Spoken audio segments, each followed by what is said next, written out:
unfortunately, it never stopped the movement. In all essence, it multiplied the movement. The truth is that the same thing that has happened in the Arab Spring is exactly happening in Kenya. They switched off the bloody internet.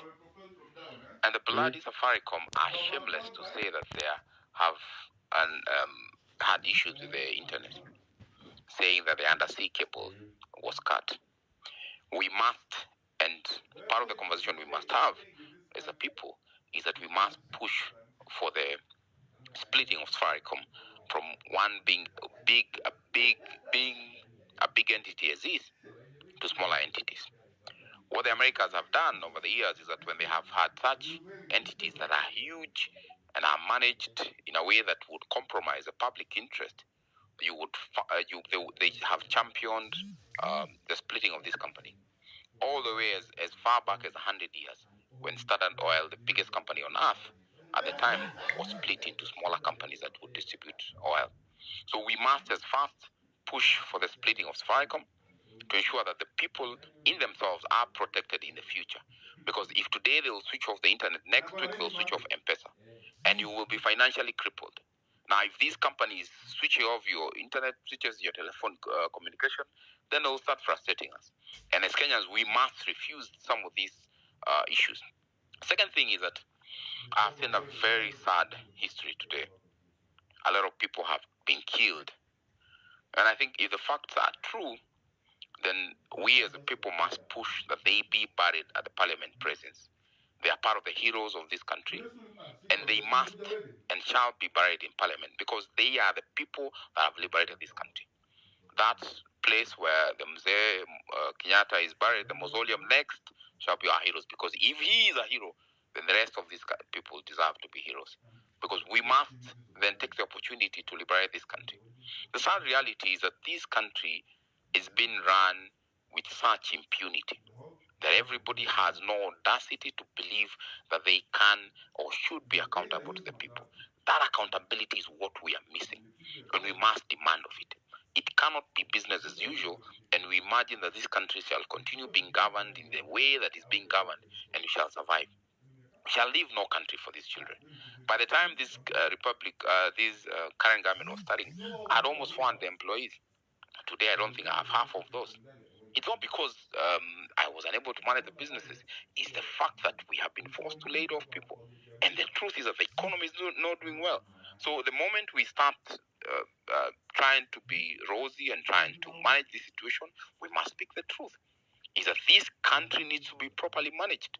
The physical discipline has to come back. The issue of where the country is spending recklessly has to end. And unending spending cannot be allowed anymore. It cannot be tolerated. Parliamentarians can no longer be paid millions. I mean, that's a place of going to make policies. And they can fuck off if they no longer want to be part of this process. But we can no longer afford to pay parliamentarians millions in the guise that they are providing policy. Let them go and work just like every other Kenyans, and let it be a noble job that pays you anything not more than 100,000, so that you understand you are there to do the work of the people, not to go and enrich yourself. But we must, as a people, demand for accountability in this country. This country will go to the dogs if it's not managed properly. And it is time that everybody sat and decided that we must be listened to as a people. And the people have gotten tired of this overtaxation. And the overtaxation can no longer be tolerated anymore. And the fact that the environment is no longer conducive to do business, it means that we must then talk and agree. How do we fix this problem? And Kiba, if you must understand, is that this country will only succeed when the people are listened to. And the people are only saying, govern us in a proper and an appropriate way. We cannot and shall not be managed in a way that inhibits us to succeed. I mean, you saw Safaricom. I mean, of all the bloody things, Safaricom decided to switch off our internet. I mean, it was predicted. CAK had issued a statement that they will not switch off the internet, but they went ahead and switched off the internet. Why should we then let it go, let them walk scot-free for having done that? It cannot and should not be allowed. We should punish Safaricom heavily for such things. George. Yes, Kibe. Did you ever think that we would be here with someone like Ruto? Like he would be behaving exactly the way Moi behaved Did you ever think that would be a possibility? I don't think so, and I think I never saw this coming. And I think many of us, sadly, I never supported the current government, but that's not the reason why I'm protesting and why I would be in this place. It's the fact that we are not being fair to this country. We're not being truthful. Because Kibe, when we gave him an opportunity to govern us, even the fact that I supported the other side, I equally considered and agreed, let him govern us. But govern us in a proper way that assures us of tomorrow. I mean, the only thing everybody's asking for is tomorrow. And tomorrow, you had better be certain. I mean, I drove to Upper Hill the other day, the day before yesterday, and I saw the potholes in Upper Hill. I'm thinking, this is the capital district of this country. I mean, why should we have crazy potholes? Then why should we then spend 100 million or even 800 million allocated to the office of the First Lady? What's she coming to do? What? I mean, this is very annoying. And the truth is that we cannot allow it to continue. You get it? We as the people must agree it is the end of it.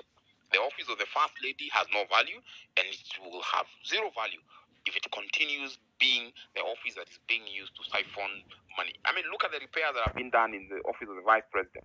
I mean, why should we repair it every year? I mean, unless the previous occupier was living with animals and dogs, and I mean, it's a place of staying and a place of work. You had a house, you stay in your house and come and work, but produce value. 900 million allocated for it for what? These are the realities that we must awake. I mean, every year we buy new cars. For who? I mean, these vehicles only go for 20 kilometers, 30 kilometers a day, and they are not even going through potholes. Their roads are cleared. I mean, what's the priority of this country? Is to fix the economy. But we are not fixing it. We keep saying, oh, we paid the debt. I mean, Tuesday I saw somebody tweeting and said, we paid the Eurobond 3 days before. Who the fuck cared whether you paid 3 days before? But how much money did you waste when you're trying to say you paid it 3 days before? And this is the annoyance that is in this country, is that nobody wants to care about what value is on the table. And the value that we need to put on Kenyans' tables is an affordable life. As much as, Kibe, you must know, India has over 1 billion people. But the one thing they have made sure they have done, the staple food has remained stable. The issue of rice and food that Mwananchi will eat. Why should we not guarantee Mwananchi will eat tomorrow morning? And it's in their own country. Why should they not be guaranteed food tomorrow? Because the price of food is unaffordable. What we should be making taxable is more luxury, not basics, not the things that are needed to govern this country. I must say this.